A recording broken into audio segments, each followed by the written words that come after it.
Hi everyone, so how you all are doing? I hope you all are doing great and I hope हमने पिछली video में macro का chapter number 1 पूरा complete कर लिया था. So in this video we will be completing chapter number 2 and मैं किस बुक के रेफरेंस में पढ़ा रही हूँ, तो मैं संदीप गर्ग की बुक के रेफरेंस से पढ़ाती हूँ. तो हम लोग अभी कर रहे हैं macro economics class 12th, that is chapter number 2 which is basic concept. ठीक है, बेसिक कॉन्सेप्ट हम लोग पढ़ रहे हैं.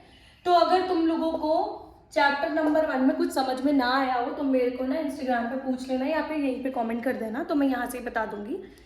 बेसिक कॉन्सेप्ट जो है ना, it is a very important chapter for your next 2 chapters. जो चैप्टर नंबर 2 है संदीप गर्ग में, और टी आर जैन में शायद चैप्टर नंबर 3 है आई गेस, या 2 है, याद नहीं है. तो chapter number 3 and chapter number 4 के लिए this chapter is really very important because this is the basic chapter और ये आपको बेसिक कॉन्सेप्ट्स बताएगा सारी चीज़ों के. तो लेट्स जल्दी से इसको कंप्लीट करते हैं. तो सबसे पहले बेसिक कॉन्सेप्ट में क्या आता है? Domestic territory. ठीक है, स्पेलिंग्स देख लेना. डोमेस्टिक टेरिटरी का मतलब होता है ऑल, मतलब पूरा रीजन जो आपके पॉलिटिकल फ्रंटियर्स के अंदर हो. पॉलिटिकल फ्रंटियर्स मतलब जो कि आपकी कंट्री की पॉलिटिकल बाउंड्रीज के अंदर हो, उसको बोलते हैं डोमेस्टिक टेरिटरी. ठीक है, द रीजन जो आपके पॉलिटिकल, जो भी ऐसे इंडिया का मैप ऐसे बनता है ना, ऐसे ये ऐसे बनता है, तो जो भी रीजन आपके इस पॉलिटिकल बाउंड्री के अंदर होता है उसको बोलते हैं क्या? इस पूरे रीजन को डोमेस्टिक टेरिटरी बोलते हैं. ठीक है, मतलब कि कोई भी चीज अगर आपके बाउंड्री के फ्रंटियर के अंदर आ रही है उसको बोलते हैं डोमेस्टिक टेरिटरी. ठीक है, उनसे तुम लोगों ने शेरशाह मूवी देखी है. शेरशाह मूवी में वो जब मेजर की डेथ होती है ना, कैप्टन की, तो वो क्यों होती है? क्योंकि वो टेरिटरी को अपने लेने जा रहा था, टेरिटरी को कैप्चर करने जा रहे थे, है ना. तो इसीलिए उनकी डेथ हुई थी. तो जो सारी चीजें जो अपनी पॉलिटिकल बाउंड्री के अंदर होती है उनको बोलते हैं क्या? Domestic territory. इसका मतलब ये होता है कि दीदी अगर एयर इंडिया का प्लेन है वो ऑपरेट हो रहा है इंडिया में ही, मतलब इंडिया से ओन एंड कंट्रोल हो रहा है. ठीक है, लेकिन वो दुबई में भी जा रहा है. ठीक है, दुबई में भी जा रहा है, वो सिंगापुर भी जा रहा है, तो वो इंडिया की टेरिटरी कहलाएगा क्या? तो all the things which are owned and controlled. ठीक है, all those things, domestic territory क्या होता है? All those things which are owned, operated and controlled by India. ठीक है, तो वो हमारी डोमेस्टिक टेरिटरी में आएगा और जो हमारी पॉलिटिकल बाउंड्रीज के अंदर होती है सारी चीजें. ठीक है, तो हम ये सारी चीजें लिख सकते हैं डोमेस्टिक टेरिटरी की डेफिनेशन में कि all those things which are operated, controlled and owned by the country. ठीक है, और जो हमारे पॉलिटिकल फ्रंटियर्स के अंदर आती हैं, तो इसको बोलते हैं क्या हम? Domestic territory. क्लियर है? इतना समझ में आया? यार ब्लैक वाला ये मार्कर मेरे को बड़ा परेशान करता है, बहुत परेशान. ठीक है, इतना समझ में आया. अब रेसिडेंट, और we should say normal residents कौन होते हैं? ठीक है, नॉर्मल रेसिडेंट्स कौन होते हैं? वो सारे इंडिविजुअल और इंस्टीट्यूशन, इंडिविजुअल्स और इंस्टीट्यूशंस जो ऑर्डिनरी एक कंट्री में रहते हैं, जो ordinary who resides in a country and their centre of economic interest. Centre of economic interest का मतलब क्या होता है दीदी? Centre of economic interest also lies in that country. तो how you can write the definition? Normal residents refers to those individuals or institutions who ordinarily resides in a country, जो एक country में रहते हैं, and their center of economic interest also lies in that country.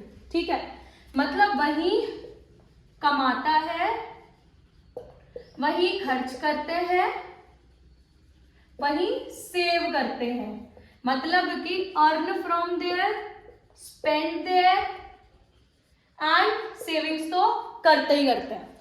तो normal residents refers to those individuals और institutions who ordinary resides in a country and who centre of economic interest also lies in that country. Centre of economic interest का मतलब होता है कमाता, खर्च और save वही करता है उसी कंट्री में। और ये 180 दिन विच मीन्स 6 महीने से अगर ज़्यादा हो जाते हैं किसी इंसान को एक कंट्री में, तो वो नॉर्मल रेसिडेंट कहलाता है।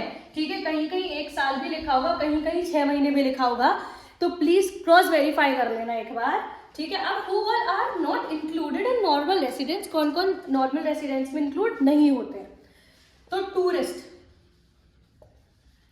जो होते हैं 1-2 महीने में चले जाते हैं घूम घाम के। ठीक है, बॉर्डर वर्कर जो बॉर्डर पे काम करते हैं वो नहीं होते।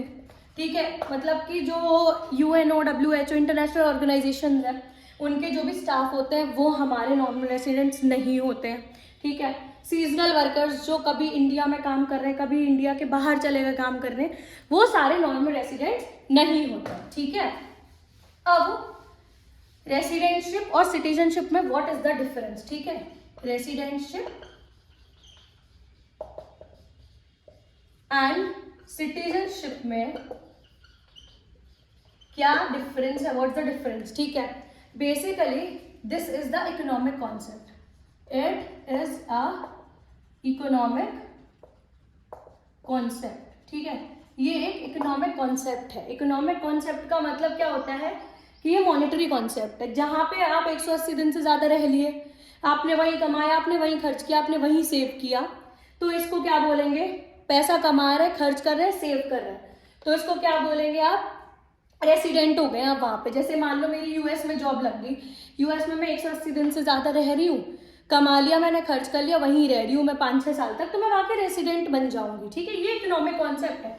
जहाँ मैंने पैसा कमा लिया, मैं 6 महीने से ज़्यादा रह रही हूँ, वहाँ पे क्या हो जाएगा? मैं रेसिडेंट हो जाऊँगी वहाँ की।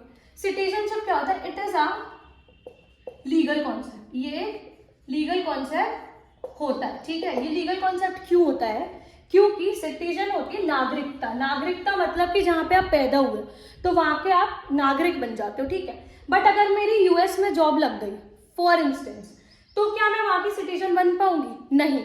या एक ऑप्शन होता है, या तो you have to marry somebody.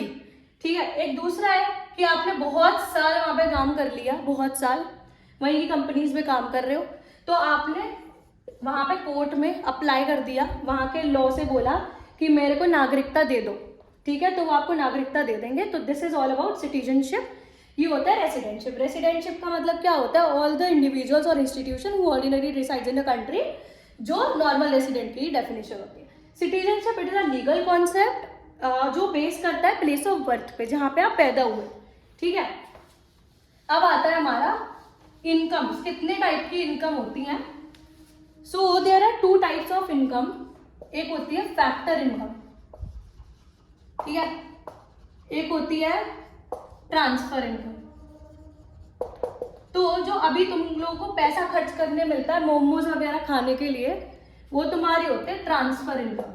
ठीक है, और जो बड़े लोग कमाते हैं अपनी मेहनत से, उसको बोलते हैं फैक्टर इनकम। ठीक है, तो मतलब कि जो टाइम पास में तुम लोग खाने पीने चले जाते हो उसको बोलते हैं ट्रांसफर इनकम। तो द इनकम रिसीव्ड, तुमको इनकम मिली, received without rendering any factor services. Rendering मतलब कोई भी तुमने फैक्टर सर्विसेज दी ही नहीं। ठीक है, मतलब तुम्हें फ्री फंड में पैसा मिल गया, तो इसके तुम्हारे एग्जाम्पल्स क्या होंगे? मतलब कि स्कॉलरशिप मिल गई, ठीक है, तुम्हें पॉकेट मनी मिल रही, तुमको ओल्ड एज पेंशन मिलती है। ठीक है, तो ये सब क्या है कि तुम कुछ उसके लिए रिटर्न में कुछ सर्विस नहीं दे रहे, जो तुम्हें इनकम मिल रही है। तो transfer income refers to the income received without rendering any factor services. ठीक है, फॉर एग्जाम्पल स्कॉलरशिप मिल रही है, पॉकेट मनी मिल रही है, ओल्ड एज पेंशन मिल रही है, जो बिना कुछ काम करे तुम्हें पैसा मिल रहा है basically. Factor income refers to the income received by rendering factor services. मतलब कि तुम लोगों ने पिछले चैप्टर में पढ़ा था लैंड लेबर, कैपिटल और एंटरप्रेन्योर, ये सब लोग अपनी क्या करते थे? फैक्टर सर्विसेज प्रोवाइड करते थे फर्म को, फर्म इन रिटर्न इन्हें पेमेंट देती थी। ठीक है, तो फैक्टर्स इनकम का मतलब होता है कि जब आप कहीं पे मेहनत करके पैसा कमाते हो तो उसको बोला जाता है फैक्टर इनकम। समझ में आया? मतलब कि रेंट, वेजेस, इंटरेस्ट, प्रॉफिट, ये सब चीजें होती थी, ये समझो बहुत इंपॉर्टेंट है ये सारी चीजें। तो ट्रांसफर इनकम का मतलब होता है वो इनकम जो आप बिना किसी मेहनत के आपको मिल जाती है, वो होती है transfer income. Factor income is the income received by rendering any factor services, जो तुम लोग कोई भी फैक्टर सर्विसेज प्रोवाइड करते हो। ठीक है, अब there are two types of goods. ठीक है, दो टाइप्स ऑफ गुड्स होते हैं। मैं ये सोच रही हूँ इसी वीडियो में पूरा चैप्टर रैप अप कर दूं, but I think that's not possible. तो there are two types of goods, एक होते हैं फाइनल गुड, एक होते हैं इंटरमीडिएट गुड। ठीक है, तो फाइनल गुड का मतलब होता है वो गुड्स जो रेडी टू यूज हो। रेडी टू यूज मतलब जो कंजम्पशन के लिए रेडी हो, या तो आप उससे कैपिटल फॉर्म कर रहे हो, या तो कैपिटल फॉर्मेशन के लिए हो, या तो वो रेडी टू कंज्यूम हो, या तो उससे हम कैपिटल फॉर्म कर सकते हैं। इंटरमीडिएट गुड वो गुड होते हैं या तो जो फर्दर प्रोडक्शन के लिए यूज हो, ठीक है, या तो उनको रीसेल कर सके हम। तो final good refers to those goods which are either used for consumption or for investment. Intermediate good refers to those goods which are either used for resale or for further production in the same year. In the same year. एक साल कब से कब तक होता है? 1 अप्रैल, ये financial year कब से चलेगा? 2024 से 31 मार्च 2025 तक। ठीक है, तो एक साल के अंदर अंदर अगर इससे हम कुछ फर्दर प्रोड्यूस कर रहे हैं या रीसेल कर रहे हैं, तभी ये इंटरमीडिएट गुड कहलाया जाएगा।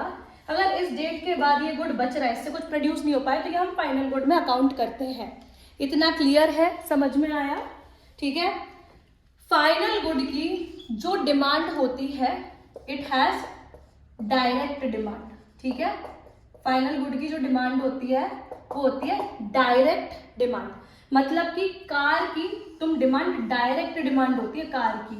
ठीक है, कार तुम डिमांड कर रहे हो मान लो, तो उसकी डायरेक्ट डिमांड होती है, बट कार के पहियों की जो डिमांड है वो कार की वजह से।